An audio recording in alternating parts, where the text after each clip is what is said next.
Gaffer, obviously no Tuesday game this week, so a bit more time on the training ground for you guys. How have you felt this week's gone so far? It's been good this week. Look, we just come off the 8 games in 28 days, so I did give the boys Sunday and Monday off. So we've had 1 day less on the training ground, if you like, but a lot of the days we've had lately out on the training ground have been recovery anyway. But I felt the boys deserved. They put so much effort into last weekend's game, and I thought it was good for them to have that rest and recuperation with their families and come back eager and ready to go for this weekend's game. And since they've come back in, we've had a good training week, and the lads have looked bright, and we're looking forward to the weekend's game now. In terms of the training week, I suppose it's been great to have more people getting involved and getting more people back in those full sessions. Yeah, we're still not where we want to be, and you still get 1 or 2 issues after every game, so not everybody's trained fully this week. So we'll see where we are tomorrow before I pick a team. But there's some positive news, but there's also one or two that we're still waiting on. But that's where we are at the moment. Of course, one of the faces coming back in fact, this morning, Chris, off international duty and looking sharp straight away. Yeah, Chris has come back in. He's trained well this morning. Obviously, I kept in touch with him while he was away with the Welsh team, and he was looking forward to coming back to us.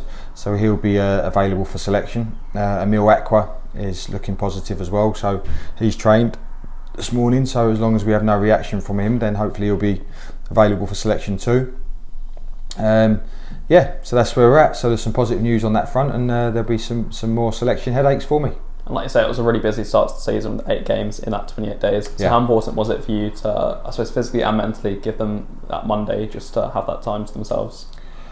I think both really. It takes a lot out of you physically, that amount of games, and then and mentally as well. I think it was more with the way the game turned out last weekend. I felt it was good for everyone to have a little bit of time away from each other, and to come back and sort of put that to one side now, if you like, and move on. But I've been really, really pleased with the start we've made. We've got sort of 10 points from 5 games. If you're averaging 2 points a game in this league, then you're doing okay. We've done well in the cups too, so that's good. But look, results have been good. But what has pleased me also is the performance levels. The performance levels have generally been good. We've had a half here or there where it hasn't been probably where I would like it. But I know every time we go into games at the minute, we are going to give our opponent a game, and that's all you can ask for.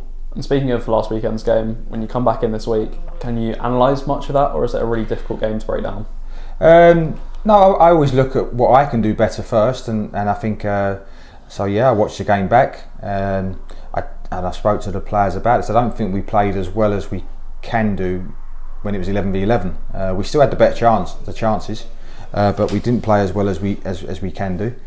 But then when it goes to 11v10 and then 10v10, you sort of I look at myself and think, what is there anything I could have done better? I would have liked to have seen us 10v10 have more of the ball, but I think it was always difficult for the players when you've got an outfield player in goal to have to come away from the edge of their own box, and I couldn't seem to get the players up the pitch. So you look. As I say, I look at myself to think, could I have done something better? Could I have brought another forward player on that would have got us higher up the pitch? I don't know. It's all ifs, buts and maybes, isn't it? You just don't know. But do you know what? At half time, if you lose a player in the first half and you go down to 10 men, there's not many occasions that you come away with points.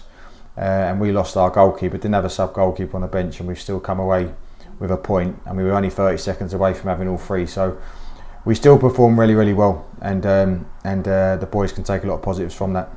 And in those moments of the game when games, especially like the weekends, going so differently to any other game, how hard is it actually to, I suppose, analyse the game and try and make those decisions at the time? It's very, very difficult. I decided at half time. So when we first lost Paul and obviously Rory goes in goal, I went to a sort of 4-4-1. Then I've changed it at half time and put us into a back 5. Then I've moved us again in the second half to put us back into a back 4. So it was constant tactical adjustments trying to help the boys. But it is, look, sometimes you get decisions right, sometimes you get them wrong. I certainly won't get every decision right, I know that, nobody does. But every decision I do make, I do try to think about it. I take an opinion as well off from my assistants and from Robbie and from Tales, and then we go for it, and then you have to just back the players to get on with it and go and deliver, and as I say, up to this point this season the boys have delivered pretty well. Obviously Grimsby this weekend, another away game. How good of an opportunity is this to build momentum that you guys have started to build at Harrogate a couple of weeks ago? Well, I said to you after the Harrogate game, it's good to get that monkey off the back where we've won away from home and the club hadn't won away from home for a period of time. So that's done. But look, Grimsby are good at home this season. They've won both their home games, I think I'm right in saying.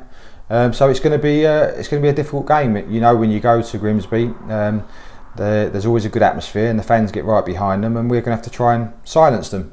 And if we can do that, then I think we'll have a great chance ourselves in the game. It's also up to us to have a game plan to take the game to Grimsby ourselves, and that's what we'll try and do. And if we play anything like we have done this season for the majority of the time, then I think Grimsby are in for a tough game too. Thank you very much. No problem.